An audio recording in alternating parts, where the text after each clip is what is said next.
Hey everyone, welcome to another episode of the DLC Drop Podcast. I'm thrilled to welcome our guest, Chris Hana, co-founder and CEO of the Esports Observer. After reading the Esports Observer for just about every single day, it's really a pleasure to bring him onto the show. He's going to share a ton of insights that he has learned through the growth of this platform and the acquisition by Sports Business Journal. Let's talk to Chris. Drop in the untold stories of industry leaders, influencers, and insights on future innovation. I'm John Davidson, and this is the DLC Drop Podcast. All right, Chris, thank you so much for joining me today on the DLC Drop Podcast. I will say that this is one of my most anticipated episodes. I was looking back through our LinkedIn messages as I was inviting you onto the podcast and everything, and I saw, what was it, 4.5 years ago, my first message to you, and it was like, hello, sir, I am such a fan of your publication, and I go there daily to read, blah, blah, blah. And it's cool because since then, I feel like, we've become friends. We're both part of Stadia Ventures. And it's just really an honor to have you here, somebody who is the co-founder CEO of a website that I go to every single day. So thank you for joining me. That is probably like more than I deserve, but thank you very much. And thanks for having me. Like, I remember us, when we met in Dallas. Yeah. And I really enjoyed that. And now I really want to go back to these LinkedIn messages to check them out. Yeah. But I will do that after. No, it's thanks for having me. It's great. And it's great seeing you again. Absolutely. Great to see you as well. So why don't you tell our audience, what do you do? What is your role currently at the Esports Observer? Okay, so right now still I'm the CEO of the Esports Observer. But as you might seen, we just recently migrated our website into the Sports Business Journal. Yes. So the backstory of that really quickly, and I'm pretty sure we're going to go into this more detail later. So we got acquired in 2018 by, the parent organization of Sports Business Journal as well. So we've been working with them for a couple of years now, and we finally decided, let's integrate the Esports Observer into SPJ. Mm-hmm. So, we can reach both. Like, for TEO, we can reach not just the esports, but also the sports audience. And we can basically deliver more esports content, to their sports audience. Yeah. So I currently got this role where I'm, managing director for all of the esports business for SPJ, while I'm still CEO of the Esports Observer, which is the entity here in Germany. So, working across organizations, like in a matrix, more or less. It's like, hey, Chris, why don't you just do twice as much as you've been doing this whole time? No big deal, right? It's kind of the same thing. And I gotta say, it's kind of the same job I've been doing for the recent years, because everyone at SPJ has been really welcoming when we got on board. And it's amazing people. Like, I learned a lot in a short amount of time. And, we're this kind of startup building the Esports Observer and, testing all these things. And they've been around for so much longer. Yeah. So they've done a lot of the things, that we were still testing. So they, really good insights and really good transfer of knowledge. And we've been just working with them on, Esports Rising, our conference, we do with them. It was their kind of conference, right? And when we got acquired, we kind of helped them program it a little bit. And ever since, we do together. When we look at esports coverage and connections and everything we do as a business, we do with them anyway. Yeah. So it's more or less like formalizing work I've been doing. Mm-hmm. But it's fine. That's great. Well, congratulations, number one. Thank you. When you can have an acquisition or an exit with what you've been working on, I think number one, it's a mark of success, but it also validates what you've been working so hard on, right? That this legacy company, Sports Business Journal, has basically said, wow, not only, we really appreciate what you've done. We're not going to compete with you. We're going to acquire you because we appreciate and we want that here. What did that mean to you when that acquisition happened? It's kind of unreal. And, I remember this, and it's so funny because I kind of remember this, the lead up to this. And you know how this is. Like, we've been working really hard. We've been struggling a lot. It's what you do, right? And then, so Chris Cheney, yes, really back in the days, told me hey, do you know Sports Business Journal? I think that could be really interesting for you to work with them. And like at the time I really didn't, right? And I mean, nothing happened there. So that was just like a side comment, and that's kind of it for me at the time. So I looked at what they do and I'm like, yeah, that's cool, but it was far away from me. And then I remember us, having these conversations where, somebody like, and again, like from the more or less parent organization then came to check out what we're doing, and we're having these conversations, and then they made an investment in us. And that was like, got it. That was pretty cool, like to me, because it opened so many doors in the States for us. And when we then followed up with the acquisition pretty shortly after, actually, like, yeah, I mean, it feels great. Like, what can I say? It's what you said, it's validation for the work you put in. Yeah. I gotta say though, and I'm always gonna say this, like, I've been really lucky throughout my whole career. And, like, I've always worked hard, but I really feel like I met the right people at the right time, and then kind of made the right calls. And I really hope I can continue that, because it's been a hell of a ride, but it's really been, it's just lucky. You meet the right people, and then things evolve and things develop, and we met them at the right time. So we continued doing what we do. And I think for them, it was a make or buy decision, because, they wanted more esports content, so they can either staff more people and, build it up, or they can just buy something that's out there. Sure. We got along really well. And I remember like sitting with their management team for the first time, which it's always so humbling, right? When you're like new to the party, and then you're sitting there and like everyone's kind of, so established and like, knows what they're talking about. And you're just like, yeah, we just tried different things out, and, we saw what sticks, and then we did more of it. Yeah. Like it almost feels like you're a fraud, right? Because you're sitting in among these people, and you're like, I knew what we were doing, and like, I can't say we didn't know what we were doing. And we had a clear vision. I had a really clear vision of what the brand should be and what we were doing. But it's it just feels great, and then you're sitting among these people, and actually everyone kind of brings you like a lot of respect towards you as well, where that just feels amazing. Like, wouldn't lie. I want to dig into that a little bit about that feeling of, you know what you're doing, and I've just tried stuff. I'm just naturally one of those people that I believe that people know what they're doing. That when I see somebody who's successful, or I see someone who's established, just my natural inclination is just to think, you know everything, right? You know exactly what you're doing. However, maybe that exists at times, but I think the vast majority is what you described, people just trying stuff. And when you have enough years in the game, you've tried so much that you have seen what works, you've seen what hasn't worked. Those people in the room that you were in, yeah, they probably know a lot about the past, but they are probably guessing and trying and hoping that someone like yourself can help take them to the future where they've never been, and they're not sure what is this media model going to be? Print's going out, we saw digital come in, but now we're, online streaming platforms and things of that nature. Do you ever have those moments where you say, wait a minute, these guys may be established, but they're looking to me to take that next step that they can't take themselves, or do you have a different perspective on it? No, I think it's a give and take. Mm-hmm. So I think that, and I even things I'm doing right now. So I'm looking at, marketing topics as well. Mm-hmm. So I'm not just doing pure esports, but I'm looking at, when we look at user acquisition, and when we look at how we treat users and how we funnel them through certain journeys. So I'm looking at that stuff too, because that's at kind of my heart. So that there's a lot of things where I feel I'm helping out, but then there's also a lot of things where I just learn, like, okay, they've done this, like it didn't work or doesn't work.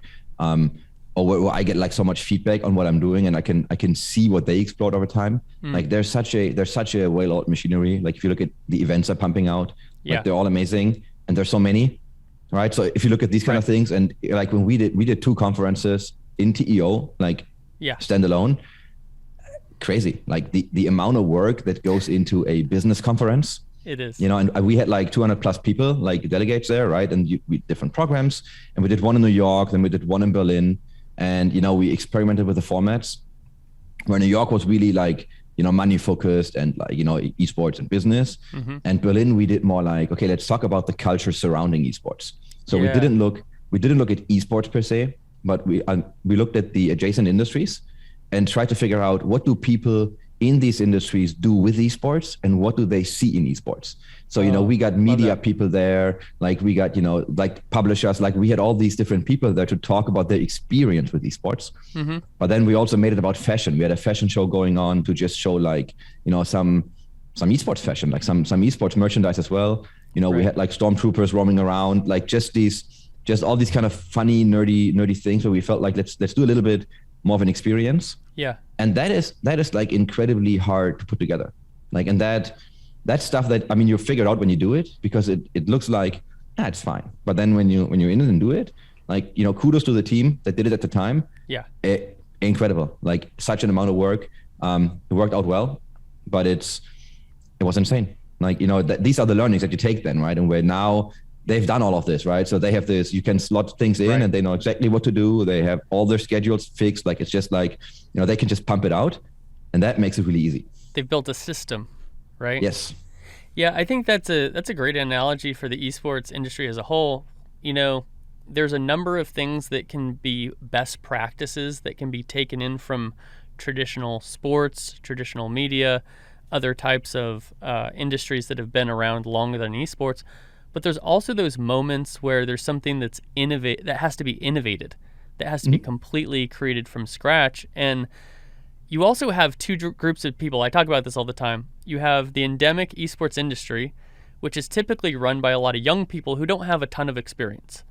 Now, they understand gaming, they understand culture, they understand how their groups respond to brands and what they like to do, and that is invaluable. But there's no substitute for experience, because it's just years in the game, right? Like, if you're 27 years old, you're not going to have the experience of a 47-year-old just because you haven't been alive and you haven't worked those hours. Now, on the other side of this spectrum are, I call them complementary experts. People like your colleagues at Sports Business Journal who have been in business for 20, 30 years. They know everything, or most of it, like we talked about, but they don't get the cultural nuances, how the gaming and esports audiences are different. And so these groups need each other, but they really struggle to talk to each other because they don't speak the same language. What has your experience been like? No, I would agree with that. But I also would say that like one of the main challenges, and that is not just esports, but that's like everything around for me, esports is more entertainment, and everything around this entertainment and cultural phenomenon. Like, there's a lot of technology, right? And technology moves so fast. And when I always used to say that esports moves really fast. So before I did all of this, I used to work in telco, for telco. So now I'm like, okay, that's like proper business. It kind of moved okay. Like, it kind of felt fast, but nothing special. So then looking at esports, it feels like it moves really, really fast. Right? It's like, oh my God, this industry is so fast, so much is happening. I'm currently really diving deeper into like crypto and NFTs. Yeah. And it makes me feel like esports is slow. Because I get up in the morning and I'm like, okay, there's so many things like I still don't know yet, or I didn't know, and okay, I need to read up on this, I need to read up on that, because there's so much happening all the time. And I feel that if you take technology as a component of your business, right, it's just so tough to keep up with the current state of technology, because even if you're like a publication, right, there is technological requirements you got to have to be successful. Of course. And there's so many things happening all the time, and you got to make sure that you stay on top of the game. So I feel like when you look at if I would start a company right now, like if take the Esports Observer, and we're talking a couple of years only that I kind of started it more or less. But if you look at if I would do it today, I would probably use completely different technology in terms of what my CMS would be, how I would build it, how I would collect data. Like, it would be a different beast. So when you start a company now, like you're kind of cutting the technology curve because you're starting somewhere higher on the curve. Right. Whereas if you're like an older publication, it's a lot of effort for you to keep up with current tech. Right. So I think that's one of the things that I feel is tough. And even for what we're doing, and now I try to put myself in the shoes of people who've done their things for 20 years, but the world is moving, and people expect different things, and it's this constant race of, okay, how can we adapt to new things, and what should we adapt to, and should we be doing this, and then also like that's where your brand comes in, like what's on brand, what's off brand, right, and what can we do, what can't we do. And so Esports Observer, like I can speak to my audience very differently than I can probably speak to the SPJ audience, right? Because different demographic, like probably different interests, different kind of consumption patterns. So I can be really me, and I can just say whatever I want to say. Whereas if I'm on a I say I'm on an SPJ conference. I'm making this up now because it like didn't happen that way, but I would probably be more thoughtful about how would I say things and, how would I convey the message, because you need to package the message differently. That's my feeling. Maybe that's not even true, but I think it's this catch up game with technology, and look at content consumption patterns. Like I heard this great talk from a board member of one of the big publishing house in Germany. And what she said is like, the patterns changed completely because people don't want to watch like a 90 game football match. I'm talking, the real European football, soccer. Yes. So people don't want to watch that anymore. They want to know what the player had for breakfast, which car they used to go to the game. Then you want to see the highlights. You want to see the workout. You want to see what they had for dinner and who they're with at dinner. Like, but you want to have all of that in 5 minutes. And that's probably not true for a lot of like older sports fans, no offense, but that's probably true for a lot of younger sports fans. Oh yeah. And so what's your brand and who are you serving and how can you serve both? And that's the same with esports. Like you see, like I'm in an age, man, I like TikTok. I had a discussion yesterday about this. Like I deleted the app from my phone because it was like it was a time sucker. Sure. But I don't really get it. So I see why people do it and I see what they're doing. But I cannot sit there and enjoy this for an hour. It's like, it's just not my thing. Count your blessings. Like, you probably get a lot more done than the rest of us. Yeah, but it's just like, it's not my thing. And I don't have to like it. But maybe what we do, it's a good means, to get to something. So that's where, you got to play with all the technologies, and that's tough at times, I feel. Well, I think that can be a challenge. You're in an industry where, nothing is older than the written word, right? So you're in this real legacy industry, but you're touching on the future of entertainment, which is esports. And so it's kind of these opposite ends of the spectrum once again. And I could see challenges where people are saying, I don't understand this, or I don't relate to that, like you're saying with TikTok, but that your audience does. Is there just a certain amount of trust that you have to have with that? Or do you look to hire somebody who is in that demographic who can kind of report up to, or what is that process like? Yeah. So, and if we look at what we do, so when we started the Esports Observer, I know there's more competition out right now, but when we started this, it was the first B2B outlet for esports. Right? Really looking at the business. And someone correct me, but I don't think there has been one, right? So that's why we believed in the idea. And it's business, right? It's a B2B audience. So when we started looking for, okay, but who's going to do all that stuff now? Like we're looking into, you got to find the balance between people who get the space. It's what you said before, people who get the space and have the, and people who have the experience in business. Right. So I'm lucky in that sense because I've always been a gamer, but then I've also got my, my business education, got my formal business education, did all that. So I kind of know what I would need to operate a company. So I kind of understand how I would need to like frame some of the articles. Sure. But it's tough. And it's also constant iteration, right? Because like so I think there's a difference between like news and, obviously all the feature pieces and context. So how much context do you need? Right. If I just spam you with news, you can go to Twitter, that's it.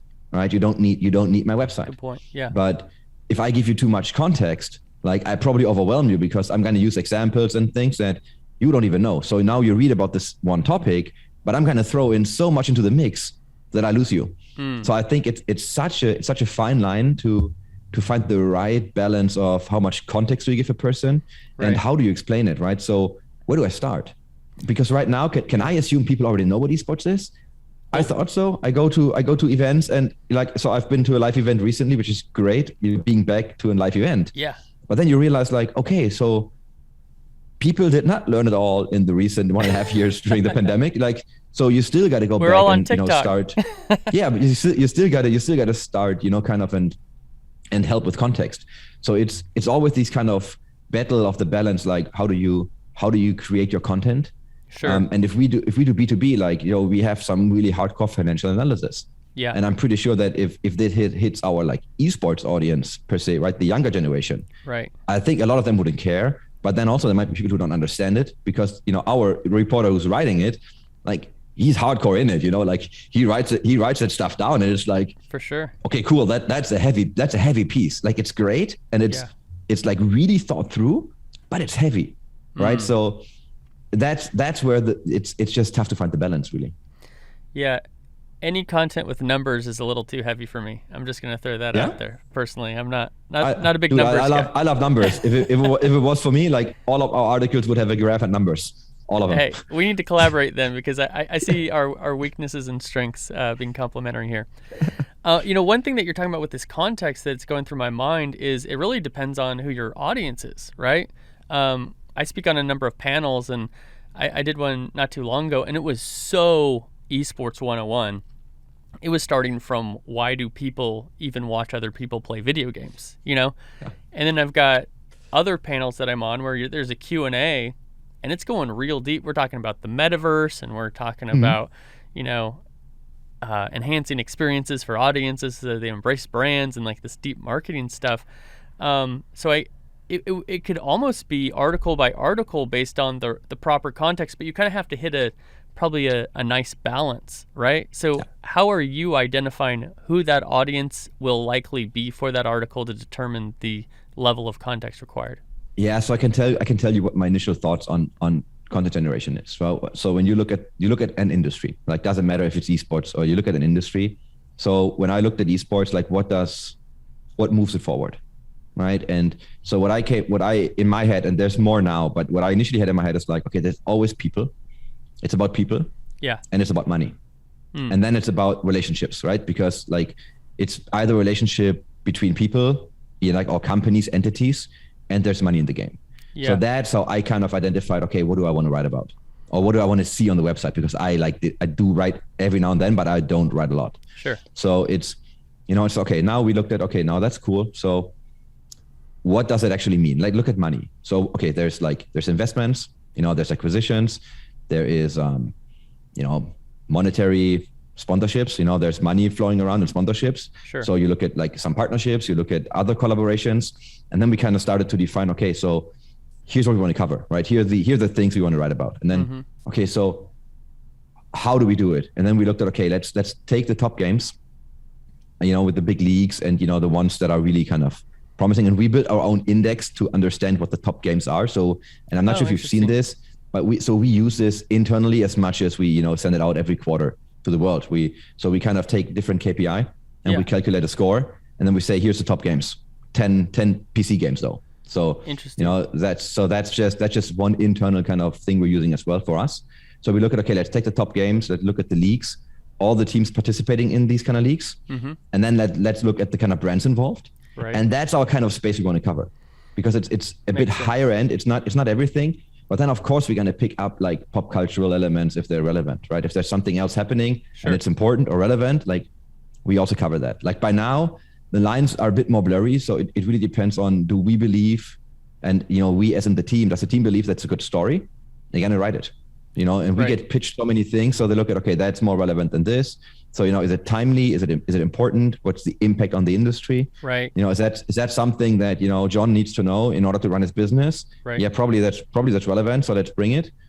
So that's how we do it right now. But I mean, I'm German and I'm extremely structured. I used to work as a project and program manager like for 10 years before that. So I'm always writing things down and, have a framework and build a system, and because that's how I work. Yeah. So that was my kind of North Star on, okay, here's how we do stories, right? Yeah. And then we found people who can deliver them and do them. And we've been really consistent with this, right? And I think that if you just keep doing it and you're consistent, that's when you're going to be successful in the end, unless there's no market fit. But, we saw people coming to the site, like it's so weird because, you start this thing and it's almost like a blog, right? Initially. And then you go to places and people really, oh no, I know this, I read this. And I've met people that I admire a lot who told me that they're reading TO. Wow. And that's for me just like, okay, that's when you feel like that is amazing. Like that's the reason you get up in the morning, right? Yes. It's so much validation that you feel like that's cool. That is why we do this for. That's amazing. Have you had a moment yet? Because there's what's difficult is maintaining, right? So a lot of people experience is that ramp up's exciting, right? I've got a vision and I'm starting. Oh, I'm getting some traction. This is exciting. I got more followers, etc. At some point, either you start to plateau or you go down a little bit. Now, that doesn't mean you're not going to go back up, but over the course of the Esports Observer, have you experienced when that skyrocket kind of leveled off or went down, and how did you deal with that?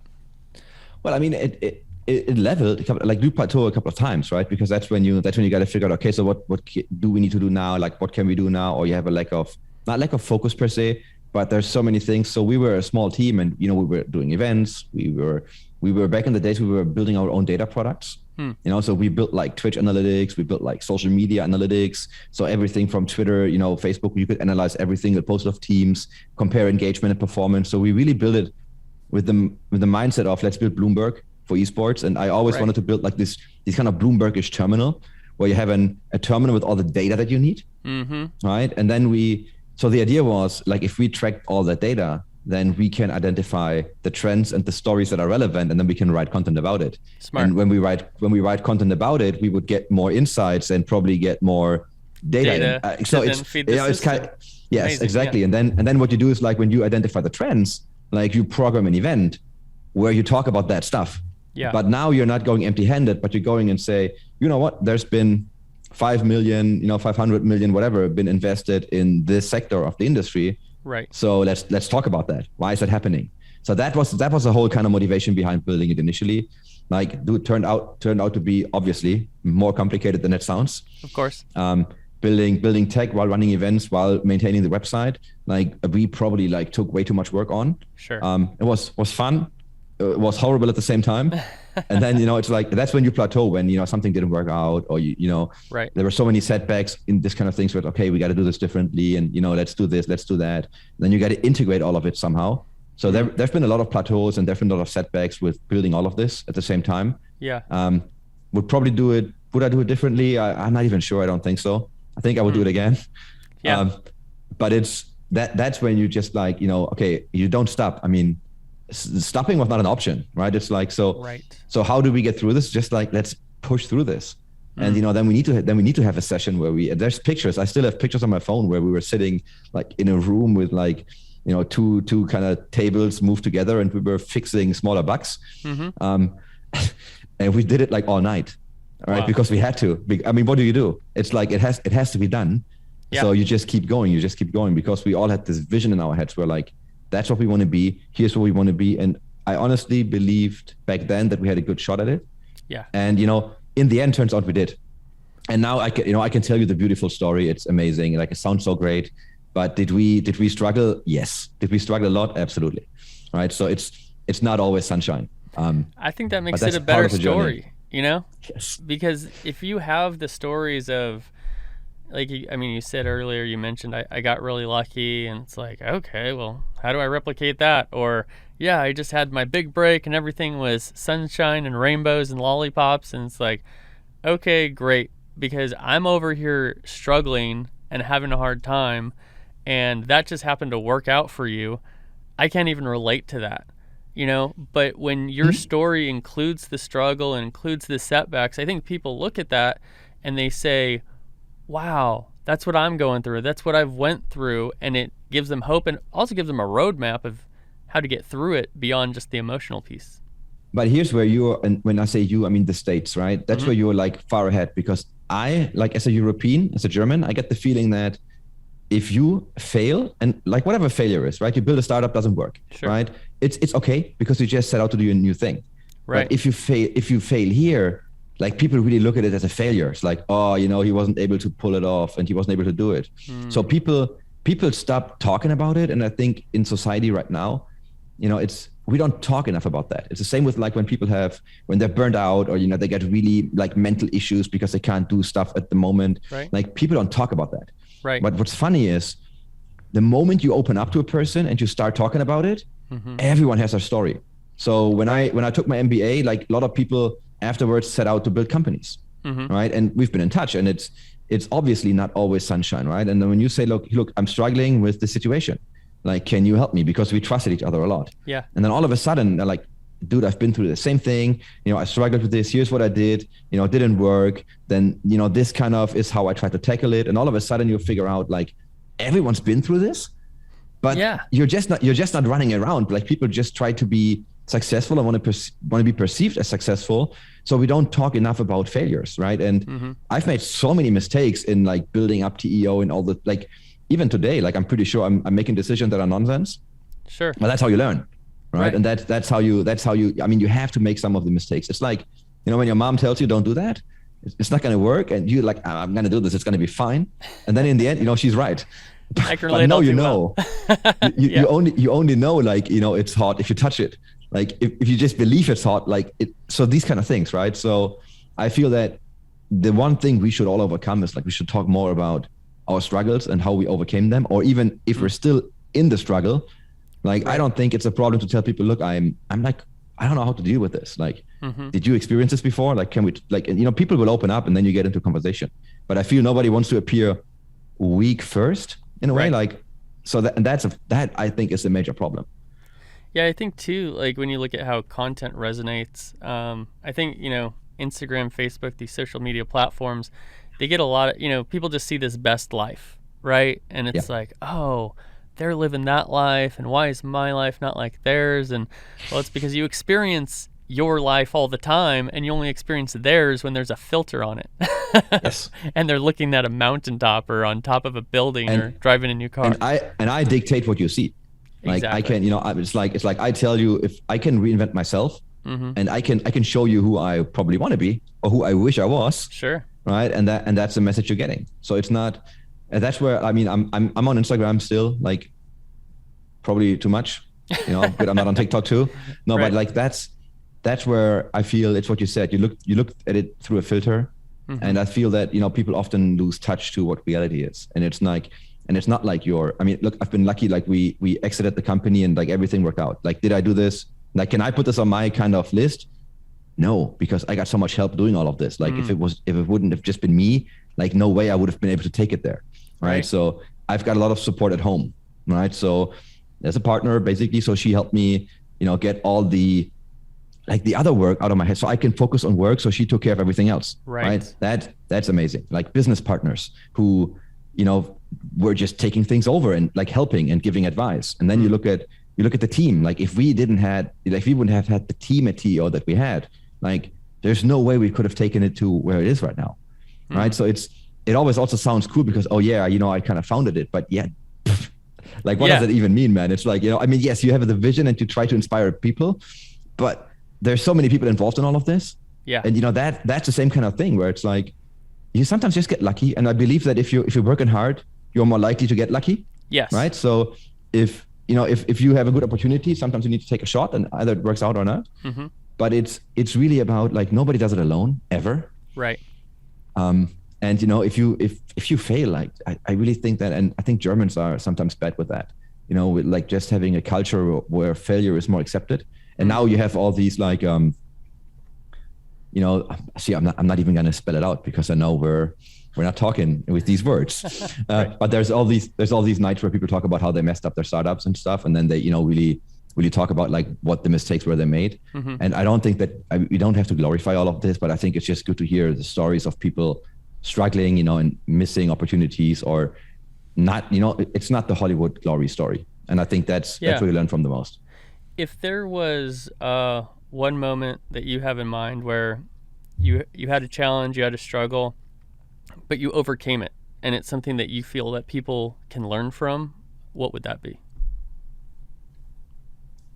Sometimes it's really about taking your time and, you know, taking a step back. And typically, it always sounds like these stupid things, but when you get a good night of sleep, you know, the world looks different. True. So it's really, and I've been, I always want things too fast. I'm extremely impatient, right? So it's like, oh, you know, I built this. Why is it not there yet? You know, that kind of stuff. Yeah. And I think it's good to be ambitious, but I think it's also good to really know your boundaries and like listen to your body as well as, you know, like be, you know, empathetic to people around you.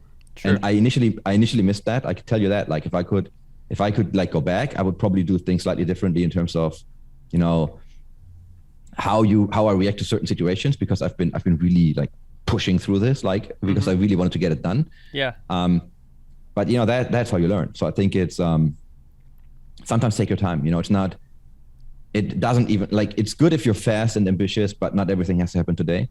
And Sure. if you take your time, results might be better, because now, whenever I feel like, okay, I'm getting stressed out, I'm going to take my time. I'm going to take a piece of paper and a pen, and I'm going to start drawing things and mapping things out. Yeah. Right. So I just need to get it out of my head. And then, I go and revisit this the other day or so. And then I'm like, okay, that's complete nonsense. Like, this is how it works. Sure. And then it's different. So it's taking time. Yeah, I can definitely relate to that. I find myself in such a hurry all the time because I'm doing so many different things that I'm always in a rush. And it's like deadline to deadline to deadline to deadline.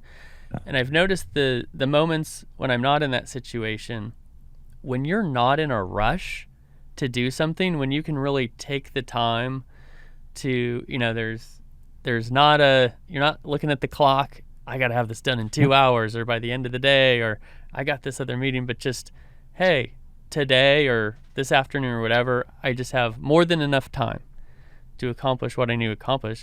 It makes an amazing amount of a difference. Yeah, so I would like to ask you like how you manage yourself, because I'm using my calendar for everything. And by now I block time for work. Like I block time for work sessions. I know I need to get a deck done or something. Then I'm like, I'm going to block like 4 hours. And I know it's probably going to take me 1 or 1.5, but I'm really going to block me like 4 hours. And I really take my time and, start drawing it up, and then, go and revisit. And then maybe it's like different blocks at different kind of days. But I really try to book time for things.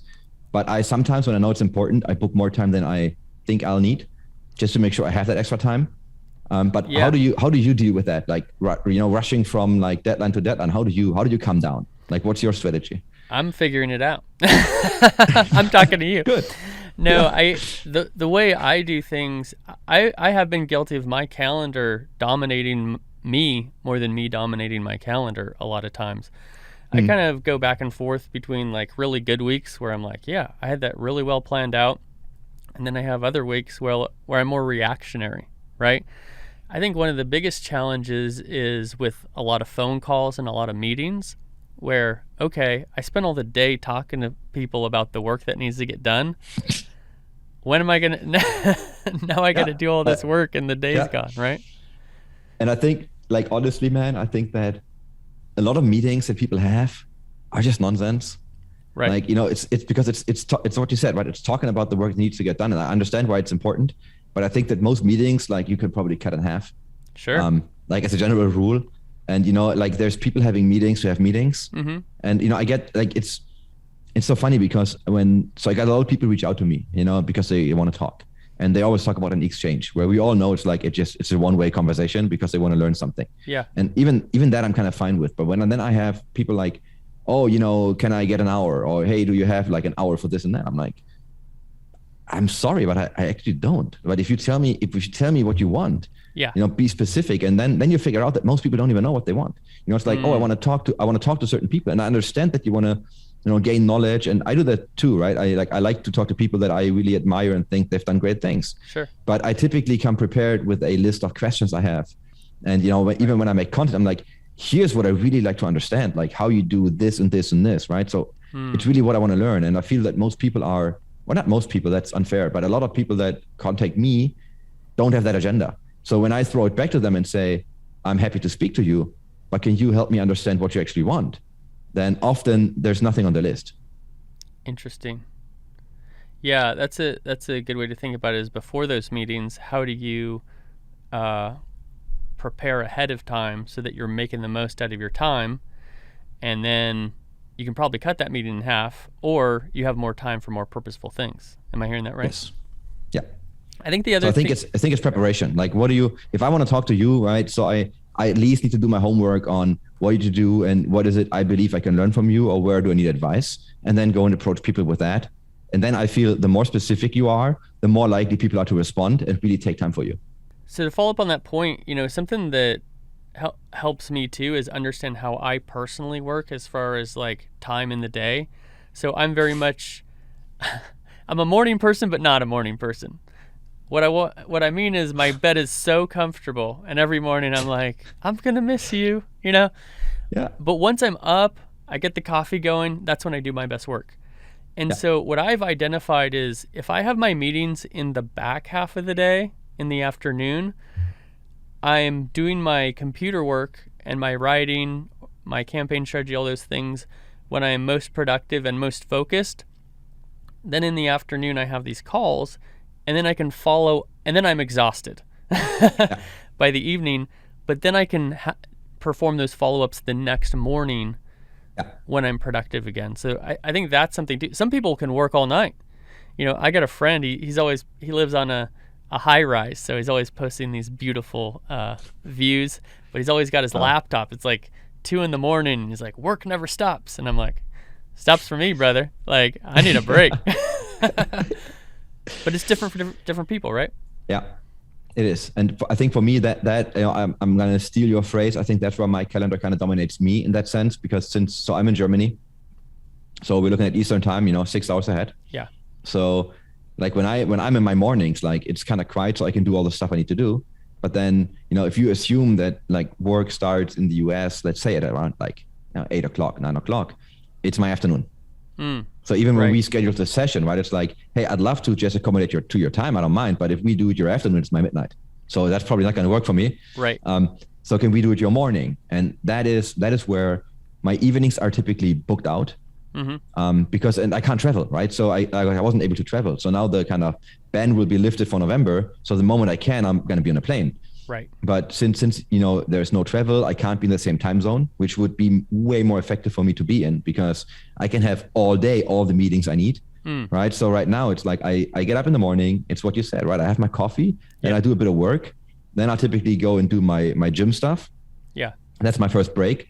And then I probably do more email depending on how urgent what is, right? I blocked some time out before because I knew I need like 2-3 hours, work block at the time. Sure. Then there's lunch, and then typically it's when like my colleagues in the US get up, and then you have like these meetings scheduled.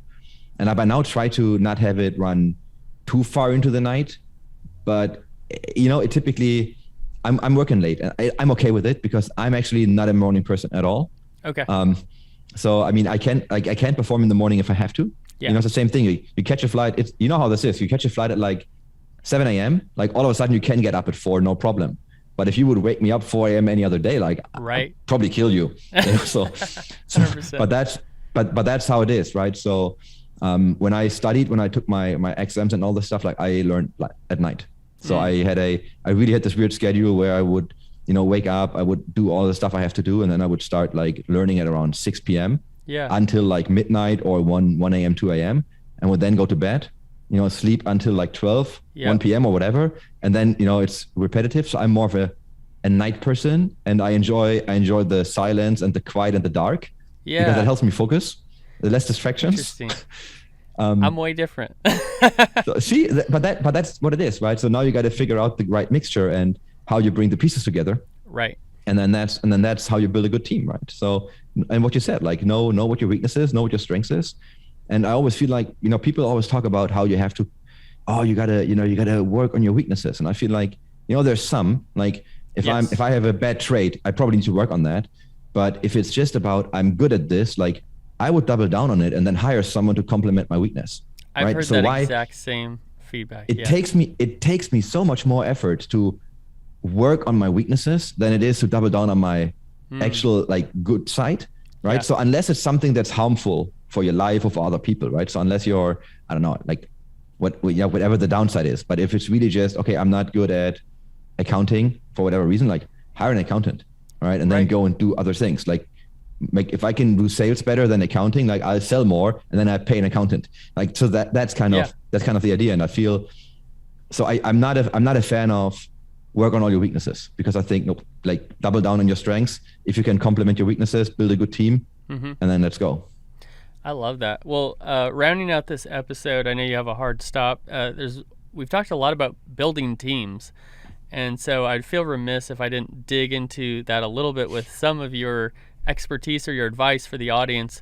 How do you build a great team? What are those things to look for, and what are those steps to take to put the right people around you to complement your strengths and do more together than apart? Yeah, I had a good conversation about this recently, and I believe it is really dependent on the stage you're in.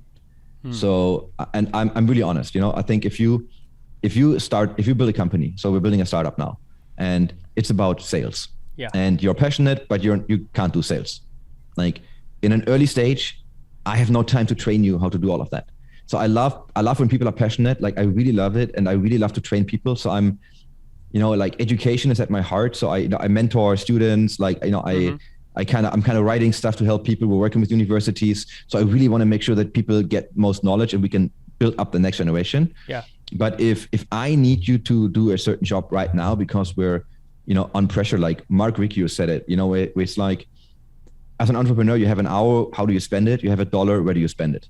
Right? So if I need to train you initially, I might miss the train on what I really have to do. So I would hire people who know what they're doing. Like get a team of experts. They understand what they have to do. They can run, you don't have to really like dig deep. If you then need to, you're then kind of scaling it, or if you have a good foundation that's solid to whatever that means to you, like then I'm a big fan of hiring people who are passionate and who know what they want to do, and then let them run with it. So I can tell you that when we early on hired for TEO, like what we did is, and I think it was great actually, we put into so when people applied, like we asked them to present us with a project that they would run in TEO. It's like, okay, so if I hire you, like what would you want to do? Right. And then we had them spell out like, here's what I want to do. And we could tell if people knew what we were doing, right? Sure. Because if they said something that it's not even in our business or near to us, like we knew it's just whatever haven't application. Even done your homework, yeah. Yeah, but then if you figure out, okay, this person did the homework, as a person who has a really good idea, the execution or like the rough description makes no sense, but you can tweak that. But that they had a good, they kind of saw a gap, or they kind of felt like, hey, this would be complementary to your business. And if we believed that made sense, like we felt like, okay, we hire the person and let the person do it, right? And that's how we kind of, we did only for specific roles, but I like that because it's almost like a case study where you really had people like, because if you can pitch me your project that you really want to do and it works for my company and I hire you, we're both going to be happy, right? Because you get to do what you wanted to do and I get like the upside of what you're doing. And I get someone who's motivated because you can do what you want to do and you get paid for it. So that's, that's kind of my advice for like a later stage. And then I think I honestly believe it's on us to educate more people and, help train the next generation and mentor them and coach them and, get them up and running. It's just, if you're starting like a company, I don't think you'll have time for this. And it's the same with, so I can give you an example of all these like bachelor thesis, that people are writing. Like I got so many requests that at some point I just had to say, I can't do it anymore. Sure. Because it's almost interviews. So what I do now is like, I have them send me the questions and, it's not copy and paste, but I do have like some of the answers figured out already because the questions are repetitive, right? Right. So I wish some people would go back to other podcasts, I did, and just listen in because there's some of the answers in there already. Yeah. But then I'll try to scale it. It's like, okay, give me your Q&A, like send me your top questions. I'm going to answer them. And you almost create this Q&A where then other people who might have the same questions can learn from. So that's a very time efficient way of doing it. But I believe that it is on us to train people to get better. You're so German. You're building a system even around question and answers. Yes, it's impressive. I have a system. I pretty much have a system for probably everything, and even for things I don't need to have a system for. Right. Well, hey, so it sounds like it's working. It's not always efficient. Curse and a blessing, I'm sure, like most things. Yes. Well, hey, we're right here at the end. Where can people follow you? Where can people, get to know you, or wherever you want to send them? Boring business answer. Like I'm most active actually on LinkedIn. Like that's where I'm really active.